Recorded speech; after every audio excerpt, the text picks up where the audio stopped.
Este es un mensaje del pastor John MacArthur, traducido y predicado en español para el mundo de habla hispana. He titulado esta sección El desastre de negar la resurrección corporal.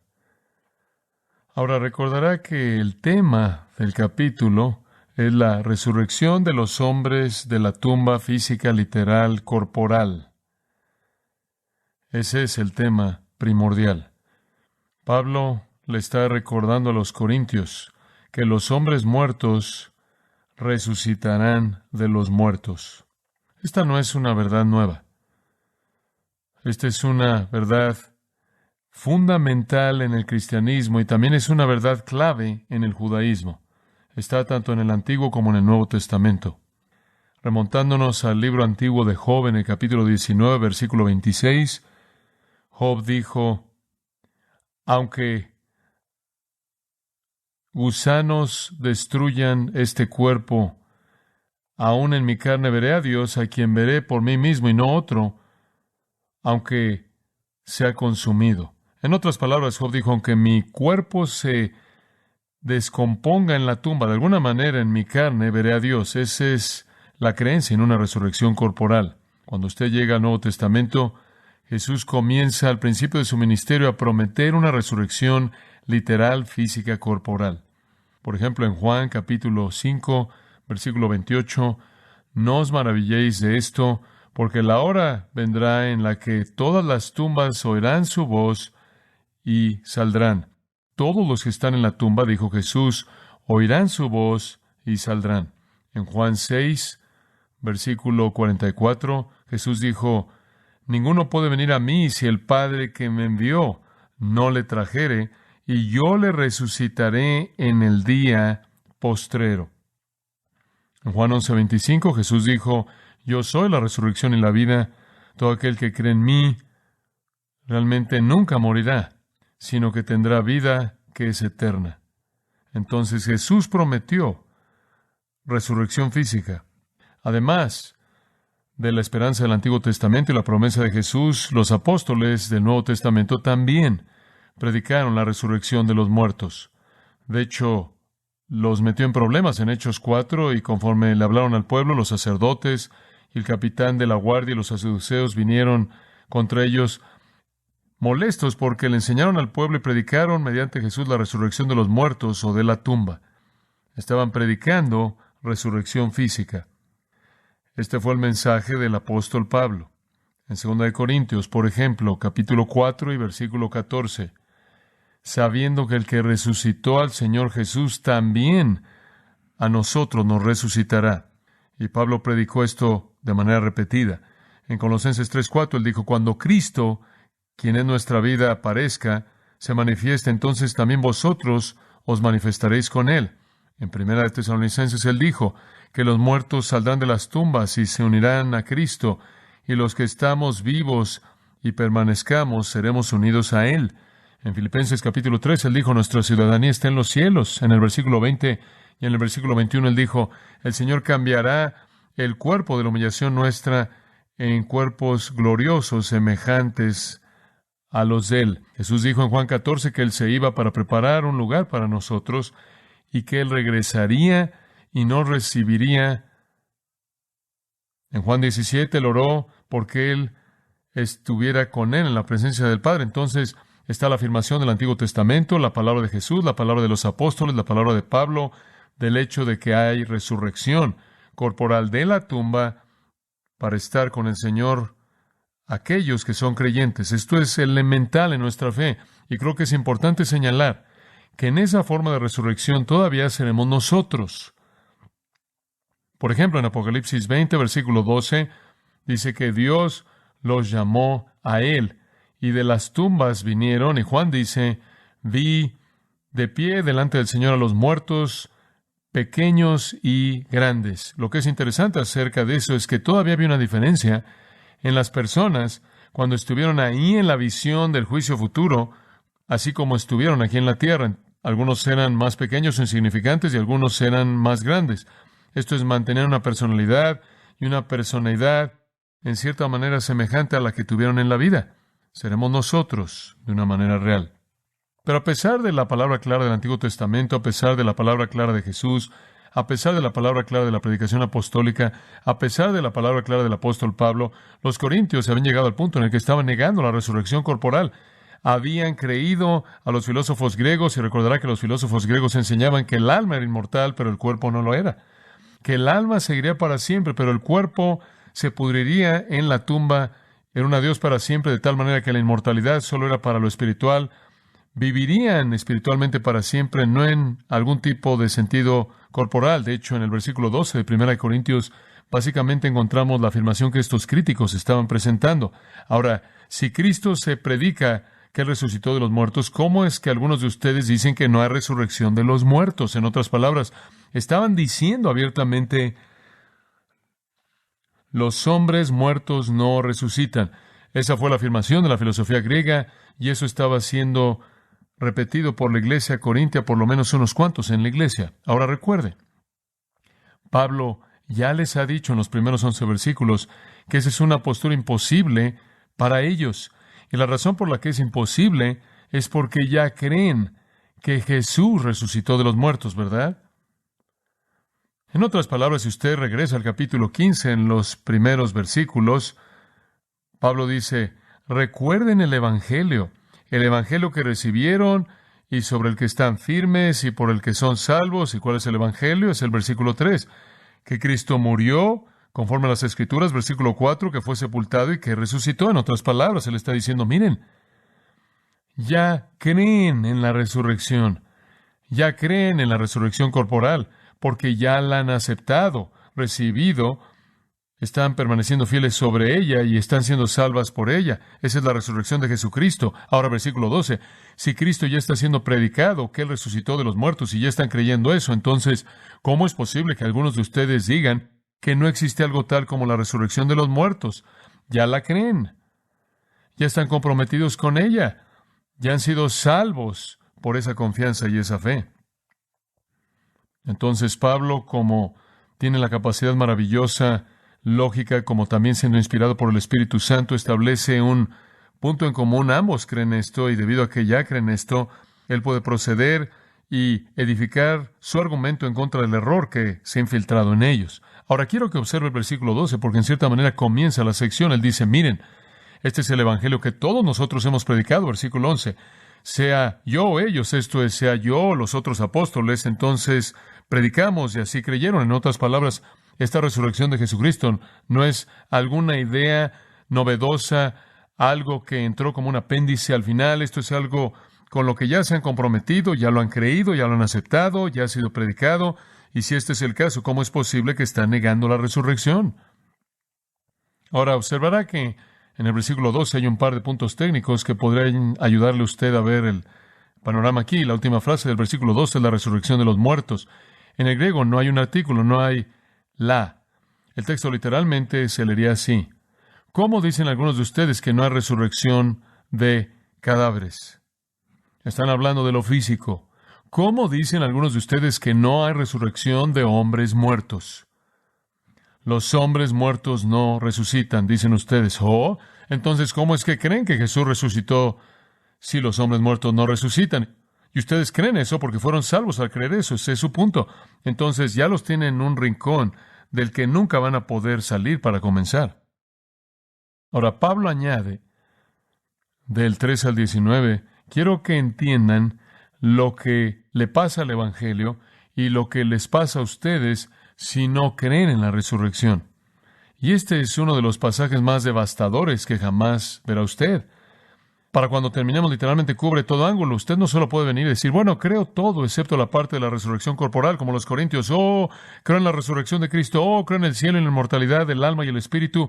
Y estaremos flotando allá arriba. ¿Sabe una cosa? Y todo eso, creo todo eso. Simplemente es la parte corporal la que no creo. Y Pablo dice, oh, sí, bueno, observen lo que han hecho. Acaban de darle un golpe mortal a la totalidad del cristianismo. Y entonces quiero darle 7 resultados desastrosos de negar la resurrección corporal. 7 resultados desastrosos de negar la resurrección corporal. Ahora recuerda esto, mantenga esto en mente.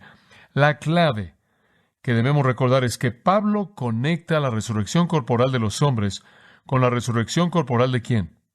Cristo. Esas son inseparables. Y esas dos cosas son dos lados de la misma moneda, por así decirlo, a lo largo de su pensamiento. Ahora, hay 7 resultados devastadores, desastrosos, en negar la resurrección corporal. Esto incidentalmente enfrentaría de manera seria cualquier filosofía que dice que el alma es inmortal y niega que el cuerpo lo es. Esto ciertamente le dará un golpe mortal a la reencarnación, o como lo llamo, el reciclaje, en donde usted sigue regresando en una lata diferente. Usted es una persona, y usted será esa persona para siempre, en una forma, de alguna manera física, aunque será una forma física gloriosa, una forma glorificada. Muy bien, vemos la razón número 1, o el resultado número 1 mejor de negar la resurrección. La primera cosa que sucede si usted niega la resurrección corporal es 1. Cristo no ha resucitado. Versículo 13. Porque si no hay resurrección de los muertos, tampoco Cristo resucitó. En otras palabras, mientras que ustedes están diciendo de manera superficial, no creemos en la resurrección corporal que hay acerca de Cristo. Si los hombres muertos no resucitan, entonces adivinen qué. Cristo no resucitó, porque ustedes acaban de decir que los hombres muertos no resucitan. Y esa es una deducción lógica. Pablo usa una afirmación contraria a los hechos, y él dice, si esa afirmación es verdadera de que los hombres muertos no resucitan, entonces Cristo no resucitó, y si Cristo no resucitó, etc. Ahora dice usted, bueno, él es diferente. Bueno, como puede ver, los hombres muertos no resucitan, pero Cristo realmente no es un hombre. Cristo es un hombre. Sí, Él es un hombre. Dice usted, hombre a medias. No, 100% hombre. Dice usted, ¿crees eso? Absolutamente. Él fue totalmente hombre y Él fue totalmente Dios y todavía lo es. Escuche, Pablo asume la encarnación plena aquí. Esa es la base de su argumento. Si usted dice que los hombres muertos no resucitan, ¿qué hace con Cristo? Él es un hombre. Si usted hace de eso el postulado, entonces ha eliminado su resurrección. Dice usted, bueno, ¿está seguro de que Él era un hombre? Sí. La Biblia es muy clara de esto. Permítame mostrárselo. Hechos capítulo 2, versículo 22. La primera cosa jamás dicha acerca de Jesús, en términos de predicación apostólica, es dicha en Hechos 2:22. Y estas son las palabras de Pedro. Vosotros, varones de Israel, oíd estas palabras. Jesús Nazareno, hombre aprobado por Dios. Pero dice, un hombre, un varón. Están en 1 Corintios 15, o estaban, versículo 21 dice, porque debido a que por el hombre vino la muerte, ¿quién sería ese hombre? Adán. Así, por un hombre vino la resurrección de los muertos, y ese hombre es Cristo. Él es un hombre.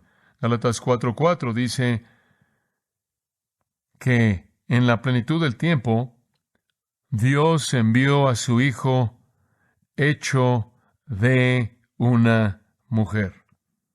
Él nació humanamente. Él fue un hombre.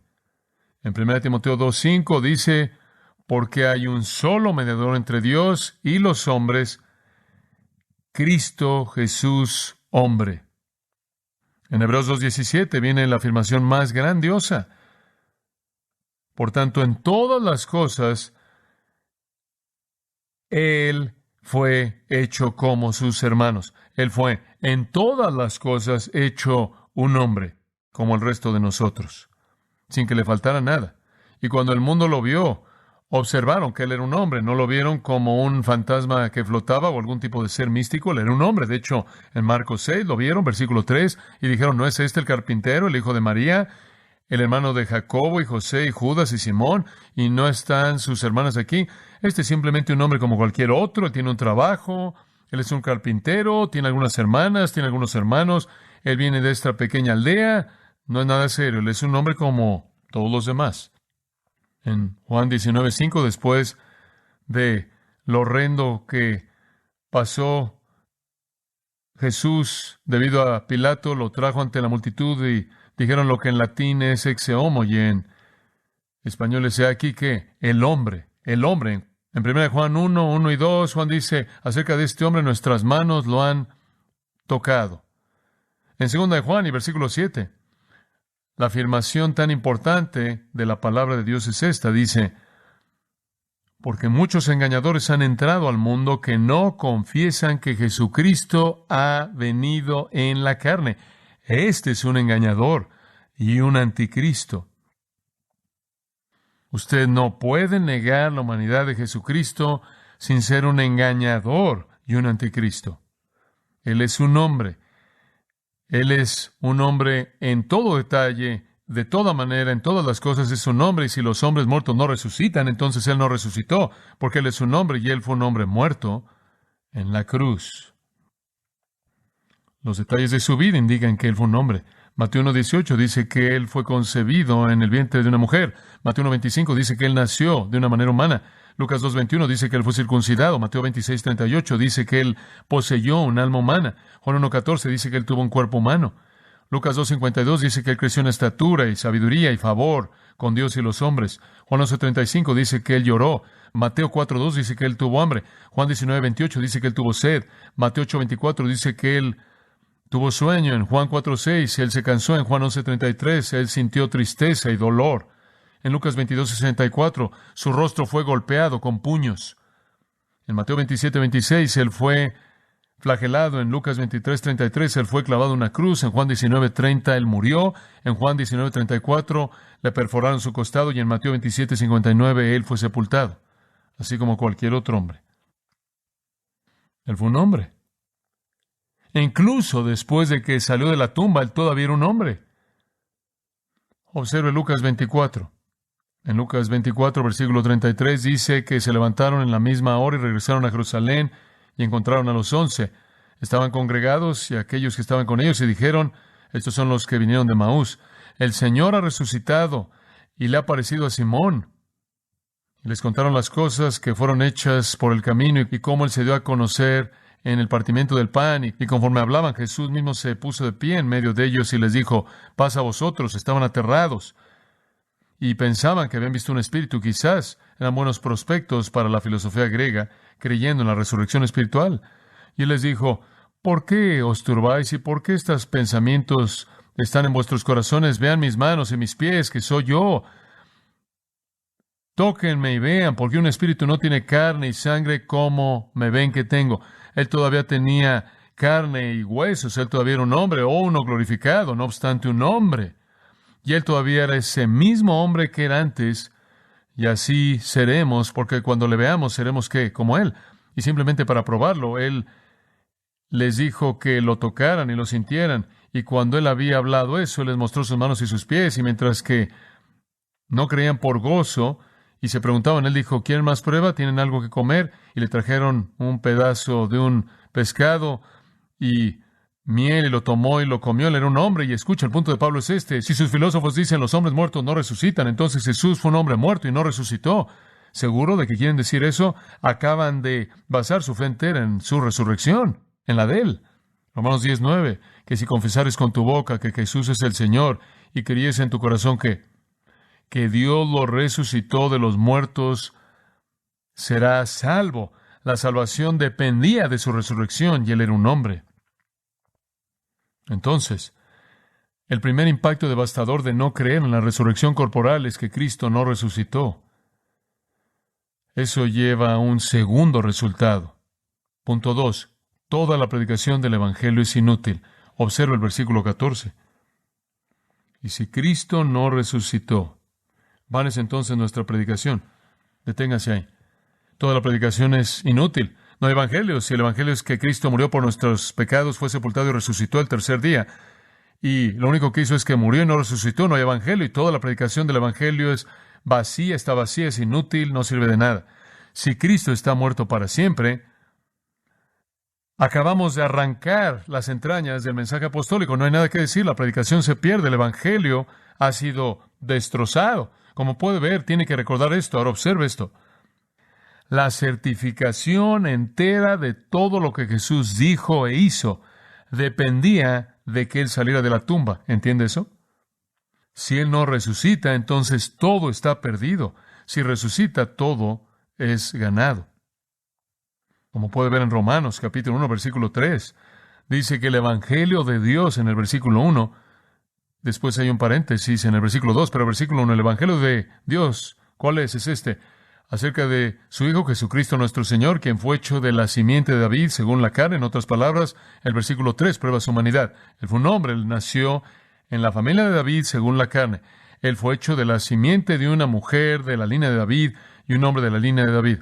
Esa es su humanidad. Pero versículo 4, él fue declarado como Hijo de Dios. Esta es su deidad, con poder conforme al Espíritu de Santidad. ¿Cómo?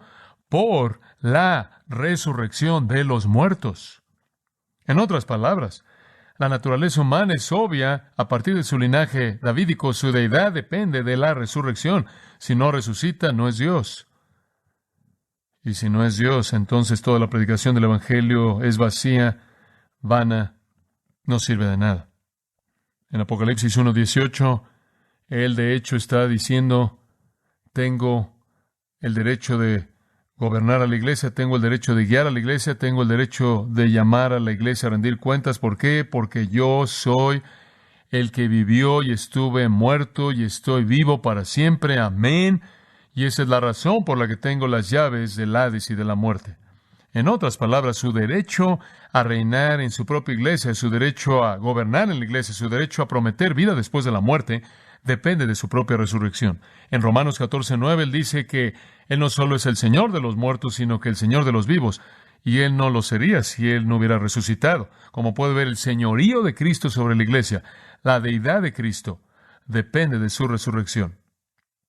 Si él no resucita, la totalidad del Evangelio, lo cual consiste en la resurrección, y consiste en el señorío de Cristo, y consiste en la deidad de Cristo, el Evangelio se acabó, está vacío, no hay buenas noticias. Las noticias son malas noticias.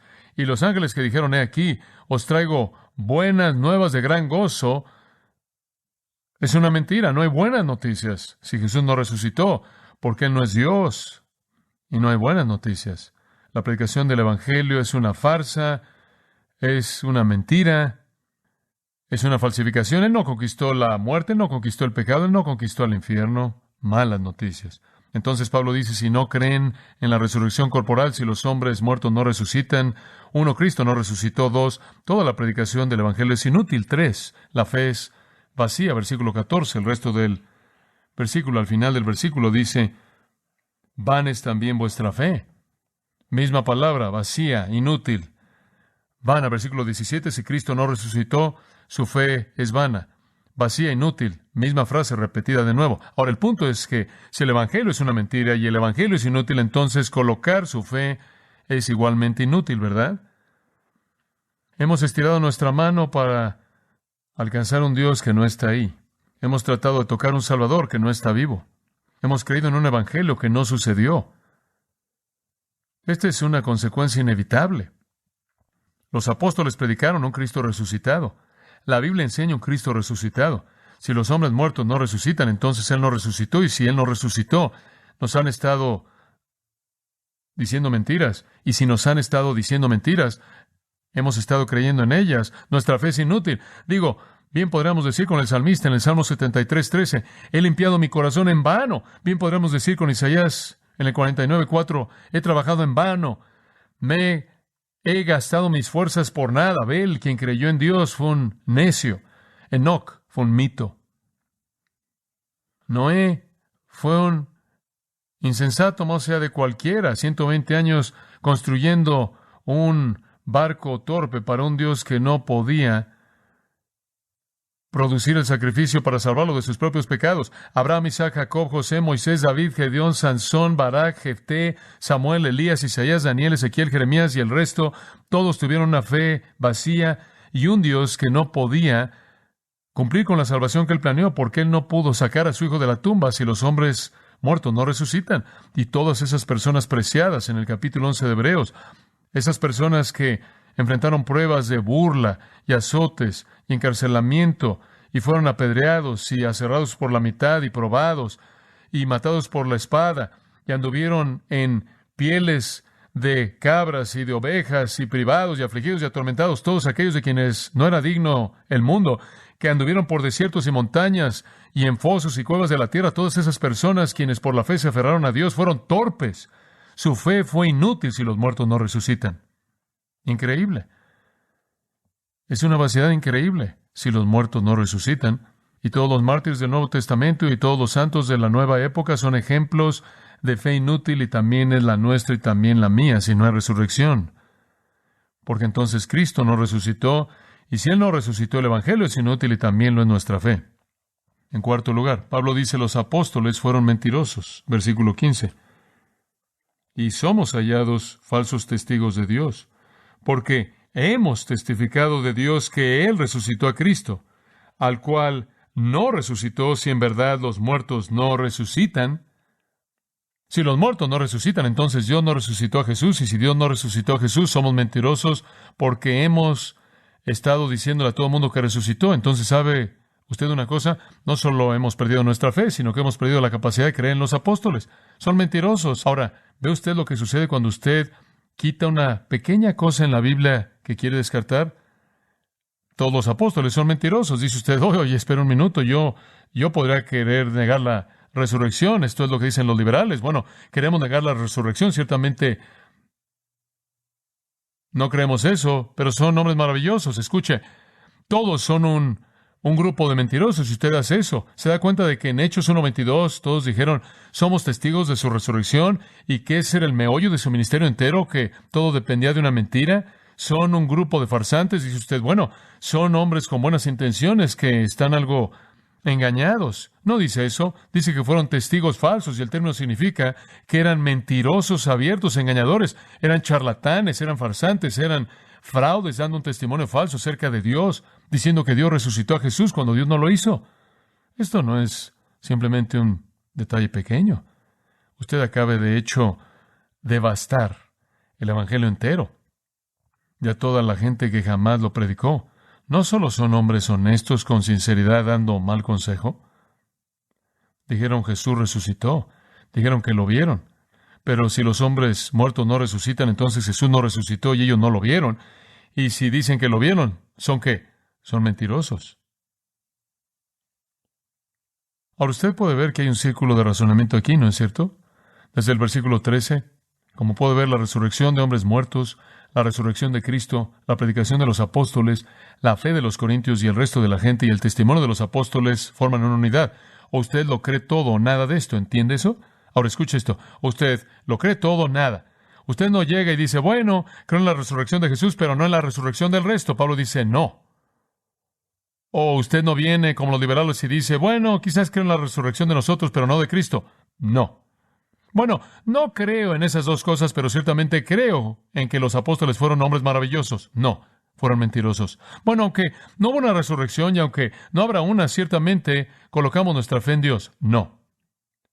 Nada o todo. Es un caso cerrado. Usted no puede cortarlo en algún punto y dejar que algo quede afuera.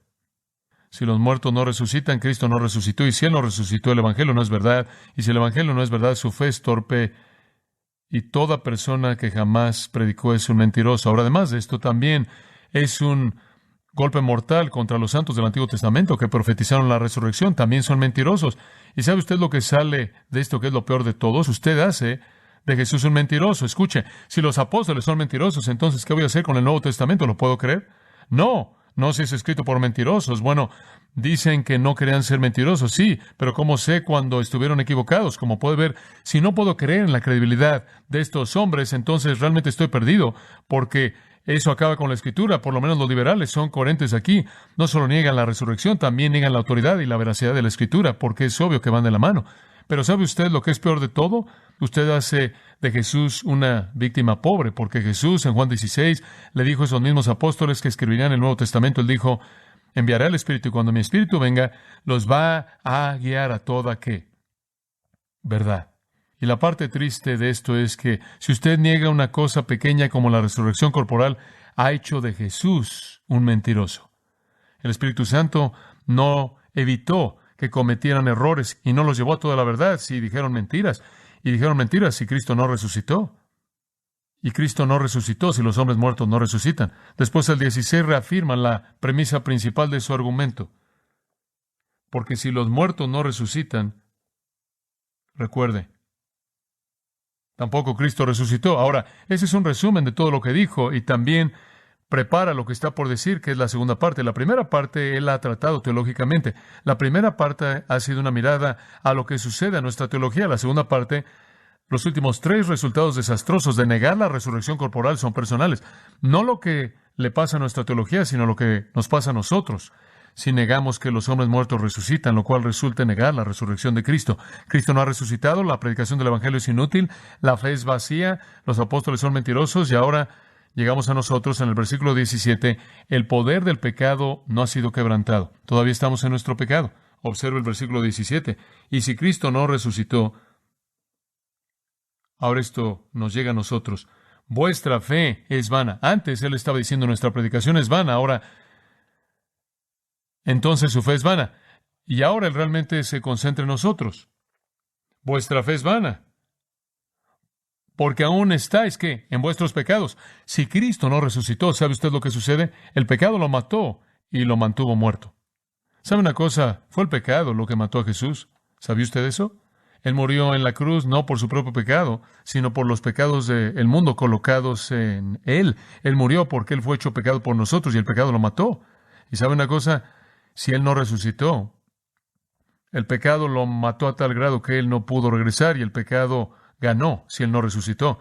Y Él no resucitó si los hombres muertos no resucitan. Como puede ver, para beneficiarnos, nuestra fe debe perdonar nuestros pecados. Nuestra fe debe llevarnos al lugar en el que somos librados del pecado y la culpabilidad y el castigo. Si no hace eso, es fe inútil, dice en el versículo 17. Si Cristo no resucitó, su fe es torpe porque no hace nada con nuestro pecado. No puede tratar con el pecado y si no puede tratar con el pecado, no les puede ayudar a ustedes. Como puede ver, debido a que la paga del pecado para nosotros es que muerte, y es muerte eterna, y es muerte espiritual. Y si Cristo no pudo enfrentar esto y no pudo superarlo, entonces tenemos que hacerlo nosotros y pagar el precio. Y nuestra fe es ridícula e inútil. No podemos colocar nuestra fe en Cristo con ningún sentido en absoluto si el acto de Cristo no puede quitar nuestro pecado. Es un desperdicio. Pero si no hay resurrección, entonces Él no conquistó el pecado lo conquistó a Él, lo mató y lo mantuvo muerto. No hay reconciliación, no hay justificación, no hay salvación, no hay vida. Si Cristo todavía está muerto, entonces todo creyente todavía está muerto en delitos y pecados, no hay liberación en absoluto. Mientras que Cristo, nuestra certeza, fue retenido por Satanás, mientras que Él fue retenido por la muerte y no liberado, entonces la deuda nunca fue pagada y todavía debemos. Pero en Romanos 4:25, gracias a Dios, dice, Él fue resucitado para nuestra, ¿qué? Justificación. Él salió de esa tumba. La Biblia dice que cuando usted coloca su fe en Cristo, usted está unido con Él. Si Él murió y Él se quedó ahí, morimos y nos quedamos ahí también, pero si Él salió de la tumba, entonces salimos para caminar en una nueva vida. Solo conforme el Cristo viviente, Pablo dice en 1 Corintios 1:30, puede ser Él hecho para nosotros sabiduría, santificación y justicia y redención. Él no pudo guardarnos, Él no pudo salvarnos, Él no pudo hacer nada por nosotros si no estuviera vivo. No hay nadie más a quien volvernos, porque en Hechos 4:12 dice que la salvación está en Él. Y si Él no pudo lograrlo, estamos muertos. Estamos muertos. Y lo que Jesús le dijo a esos líderes en Juan 8:21, en vuestros pecados moriréis, fue verdad de Él y del resto de la gente si Él no resucitó. Hay 2 elementos aquí.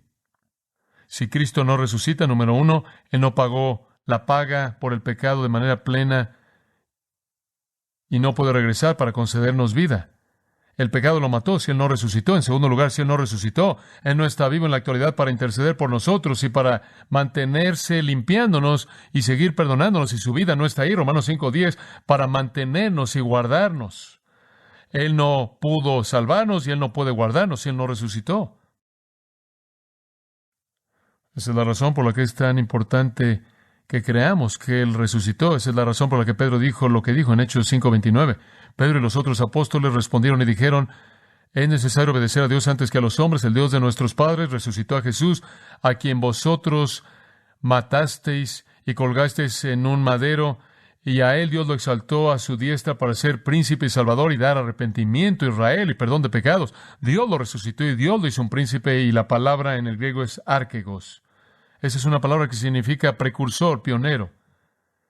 Los marineros tenían un hombre en el barco, quien era el archegos, y él era el nadador más fuerte. Y cuando llegaban a la costa y llegaban ahí a las olas y no sabían si podían hacer que el barco llegara a la costa y llevar a la gente de manera segura. Este hombre tomaba la cuerda y él amarraba a su cintura y él se metía al agua y nadaba en medio de las aguas turbulentas, y debido a que él era un nadador fuerte, él llegaba a la costa y él tomaba la cuerda y él amarraba una roca, un árbol, y el resto de la gente podía llegar por esa cuerda de manera segura a la playa. Pero era el Arquegos quien tomaba la cuerda y la amarraba. Y Jesús es el príncipe, el Arquegos. Él nadó en medio de las aguas de la muerte, y la muerte no lo pudo retener, y la muerte no lo pudo ahogar. Y él llegó a la costa y él amarró la cuerda, y el resto de nosotros hemos venido atrás de él. Pero si Jesús se ahogó, entonces nos vamos a ahogar también. Si él está condenado, estamos condenados. Si Jesús no resucitó, entonces el pecado lo mató, y el pecado nos matará. Y no hay nadie intercediendo por nosotros ahora para hacer alguna diferencia si Jesús no resucitó. Y Él no resucitó si los hombres muertos no resucitan. La siguiente conclusión en el pensamiento de Pablo sigue inmediatamente a lo que acabo de decir. En sexto lugar, él dice, los muertos en Cristo han todos perecido. Los muertos en Cristo todos han perecido. Escuche, si los muertos no resucitan, Cristo no resucitó. Y si Cristo no resucitó, toda la fe es vacía. Todo el mundo todavía está en su pecado. Y todo el mundo que jamás murió con su fe en Jesucristo está condenado. Esa es la afirmación de Pablo. Observa el versículo 18. Entonces también los que durmieron en Cristo perecieron. Ahí está. Su fe es tan vana como la nuestra. Pedro, Santiago, Juan, Pablo, el amado Esteban, todos ellos están en tormento eterno. Y también lo está Agustín, y también Lutero, y también Calvino, y también Billy Sunday, y también D.L. Moody, y también su abuela, que amaba a Jesús. Todos están en el infierno si los muertos no resucitan, y Cristo no resucitó, y todavía está en sus pecados cuando usted muera. El infierno los tiene a todos. Satanás ganó, Dios perdió, si los muertos no resucitan. Todo creyente que jamás cerró su ojo en la muerte, lleno de esperanza para abrirlo y ver el rostro de Jesucristo, pereció por los siglos de los siglos, nunca vio a aquel a quien su alma amaba. Si los muertos no resucitan, fueron condenados con el resto de la gente en pecados si Jesús no resucitó. Es un argumento aplastante. Usted no solo puede tomar una pequeña, insignificante variación de la Escritura, no esta. Porque si los muertos no resucitan, Cristo no ha resucitado, la predicación es inútil, la fe es vacía, los apóstoles son mentirosos, el pecado no ha sido perdonado y los creyentes muertos están condenados. Y finalmente, resumiéndolo todo, eso significa que los cristianos son del mundo las personas más dignas de lástima. Versículo 19. Los cristianos son las personas más dignas del mundo de lástima. Si en esta vida solamente esperamos en Cristo, el griego tiene el solamente al final de la cláusula. Si en esta vida tenemos esperanza en Cristo únicamente, somos los más dignos de conmiseración de todos los hombres. El solamente va al final de la cláusula. Y lo que significa es que si en esta vida hemos colocado nuestra fe de manera total en Cristo, en otras palabras, se acabó. Hemos colocado todo en un lugar, y si no es verdad que hemos esperado en Cristo, somos dignos de lástima. Porque ¿puede usted creer lo que hemos vivido los últimos 2000 años? Bastante tonto. Si en esta vida tenemos esperanza en Cristo únicamente, no tenemos nada. Entonces, créame, cualquier persona que es un cristiano sabe que usted se vuelve un cristiano cuando usted no tiene nada más que Cristo, ¿verdad? Cuando usted se compromete totalmente con su señorío. Ningún otro Dios, ninguna otra tolerancia, entonces todo cristiano solo tiene a Cristo y toda nuestra esperanza está en Cristo. Oigan, si Cristo no funciona, no tengo nada de qué depender. ¿Qué tal usted? Se acabó. No tengo nada.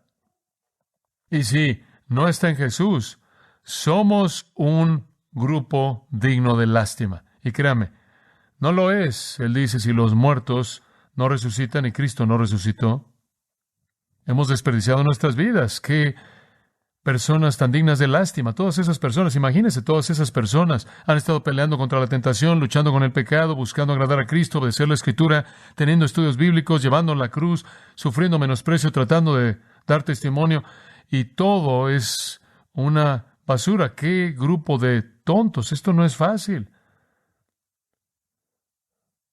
Somos dignos de lástima. ¡Qué desperdicio!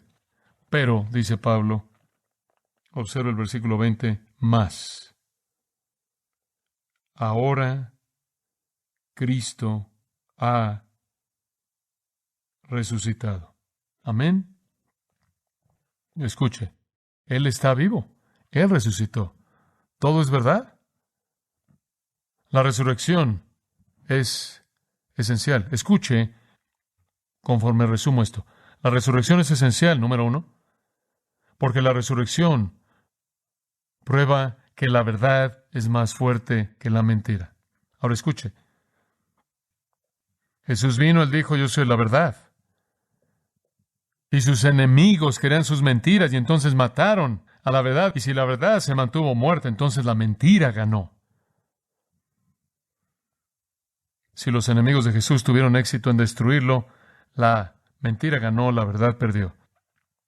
El Earl de Morton, regente de Escocia durante el gran tiempo de la Reforma, envió a buscar uno de los grandes líderes de la Reforma llamado Andrés Melville y le dijo a Melville, nunca habrá silencio en este país hasta que media docena de ustedes sean colgados y expulsados. Silencio, silencio, dijo Melville. Amenaza a los tuyos de esa manera. Es lo mismo para mí si yo me pudro en el aire o en el suelo. Que Dios sea glorificado. No estará en tu poder colgar o exiliar la verdad de Dios. Fin de la cita. Escucha esto. La resurrección es la garantía final de la indestructibilidad de la verdad. La verdad salió de la tumba. En segundo lugar, la resurrección de Cristo prueba que el bien es más fuerte que el mal. Las fuerzas que crucificaron a Jesús fueron las fuerzas del mal. Vosotros sois de vuestro padre el diablo, él dijo en Juan 8:44. Y si no hay resurrección, entonces el mal ganó. Y el principio mismo moral del universo, la naturaleza santa de Dios, está en peligro porque el mal está ganando. Pero si Jesús sale de la tumba, el bien gana y el mal es destruido. La resurrección entonces es la garantía final de que el bien es indestructible y el mal será destruido. En tercer lugar, la resurrección de Jesucristo prueba que el amor es más fuerte que el odio. Jesús vino al mundo como el amor de Dios encarnado. Él enfrentó un mundo de odio. Lo odiaron con tanta amargura que lo mataron y si Él se quedó muerto, el odio ganó y el amor perdió. Pero la resurrección de Jesucristo es el triunfo del amor sobre todo el odio. Un poeta escribió, oí a dos soldados hablando conforme bajaban del monte. El monte sombrío del Calvario, oscuro aún, y uno dijo, la noche es tarde ya, estos ladrones toman mucho tiempo para morir. Y uno dijo, tengo mucho miedo, sin embargo no sé por qué, he oído a mujeres llorando, y conforme venían bajando del monte, y uno era como una rosa quebrantada, y uno era como una llama. Uno dijo, los hombres continuarán con la obra que sus manos han hecho. Y una dijo en lágrimas, hijo mío, hijo mío, hijo mío. Oí a dos ángeles cantando. El amanecer era brillante, y estaban en túnicas brillantes, túnicas y coronas de luz. Y uno dijo, la muerte es destruida. Y uno en voz dorada cantó, el amor ha conquistó a todos. Oh cielo y tierra, regocíjense. La resurrección prueba que el amor conquista el odio. Finalmente, la resurrección prueba que la vida es más fuerte que la muerte. La muerte no lo pudo contener. William Barclay cuenta la historia hermosa de una iglesia en Inglaterra, en Londres. Estaba toda arreglada para la celebración de la cosecha de Día de Gracias, decorada de manera hermosa. Todos estaban listos para llegar. En la mesa de comunión, enfrente de la iglesia, estaba un gran pedazo de maíz para simbolizar la gratitud de sus corazones por la provisión de Dios. Nunca se reunieron. Hubo un ataque aéreo y la iglesia fue bombardeada y despedazada. Los meses pasaron, dice Barclay, y la gente en la comunidad se dieron cuenta que en medio del escombro estaban saliendo del suelo unas ramas verdes. Vino el verano y las ramas florecieron, y el otoño estuvo ahí, y en medio del escombro estaba saliendo maíz. Ni siquiera las bombas y la destrucción podían matar la vida en las semillas que estaban ahí sobre la mesa. Así es con la vida. La vida conquista la muerte porque Jesús conquistó la muerte. Y ahora Cristo ha resucitado. Oremos. Padre, gracias por simplemente llenarnos con tanto de esta gran verdad, la gloria de la resurrección. Oh Dios, ayúdanos a saber que esto es tan elemental. Gracias por la vida de resurrección en Jesucristo. Amén. Usted ha escuchado a John MacArthur, maestro bíblico de gracia a vosotros. Para más información y acceso gratuito a todos los mensajes de John, así como una lista de libros incluyendo la Biblia de estudio, visite la página web en gracia.org. Gracias a vosotros y el pastor John MacArthur